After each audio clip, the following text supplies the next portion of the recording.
आज बीड जिल्ह्यामध्ये मराठा समाज बांधवांनी शांतता रॅली काढण्यासंबंधी आज त्या ठिकाणी निर्णय घेतला। आज ती रॅली होते।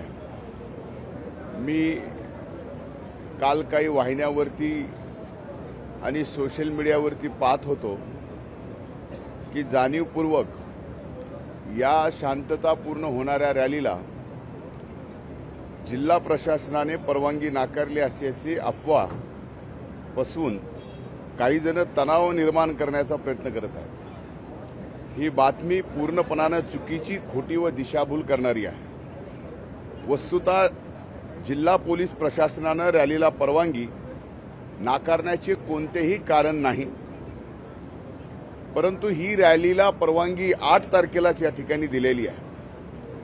त्यामुळे रॅली होईल व नेहमीप्रमाणे माझ्या बीड जिल्ह्यातील समाज बांधव अत्यंत शांततापूर्ण मार्गाने रॅली पूर्ण करतील असा मला विश्वास आहे। मी स्वतः मराठा समाजाच्या आरक्षणाला या ठिकाणी 1998 पासून या चळवळीत आहे आणि एक कार्यकर्ता म्हणून आजपर्यंत मराठा समाजाला आरक्षण मिळावं यासाठी माझी स्पष्ट भूमिका मांडलेली आहे। सभागृहात विरोधी पक्ष नेता असताना, एक सामान्य कार्यकर्ता असताना या ठिकाणी मराठा आरक्षणासाठी मी स्वतः रस्त्यावर उतरून लढा दिलेला आहे। म्हणून कृपया करून कोणीही अशा खोट्या अफवा किंवा समाजात बुद्धिभेद करून सामाजिक सलोखा बिघडवण्याचा प्रयत्न करू नये, ही माझी विनम्र विनंती आहे।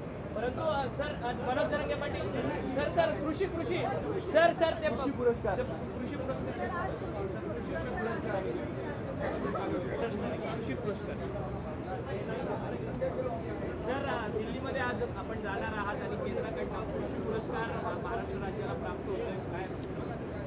नक्कीच महाराष्ट्रासाठी आणि महायुतीच्या या सरकारसाठी हा पुरस्कार आम्ही केलेल्या वर्षभरातील कामाची पोचपावती आहे। डॉक्टर स्वामीनाथन यांच्या फाउंडेशनने हा पुरस्कार या ठिकाणी देशातलं पहिलं कृषी राज्य म्हणून या ठिकाणी पारितोषिक मिळत आहे।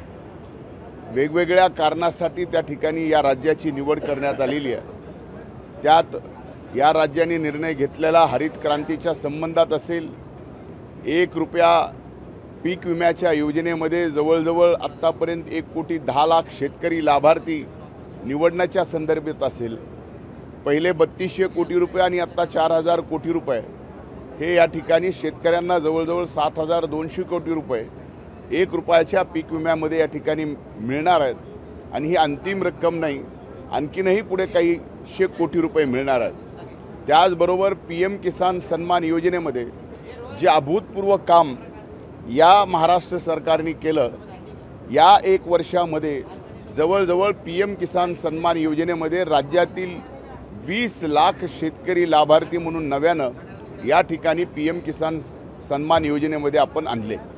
एवढंच नाही तर या राज्यामध्ये मायक्रो ड्रीप आणि ड्रीपचं या ठिकाणी फार मोठं काम आपण कृषी विभागाच्या मार्फत केलं।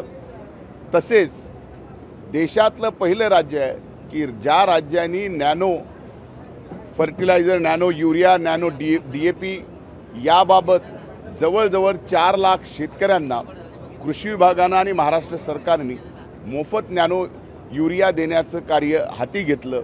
आणि मला खात्री आहे की त्याच सर्व कारणामुळं आज महाराष्ट्राच्या कृषी विभागाला पहिलं पारितोषिक स्वामीनाथन साहेबांच्या फाउंडेशनने या ठिकाणी दिलेलं आहे।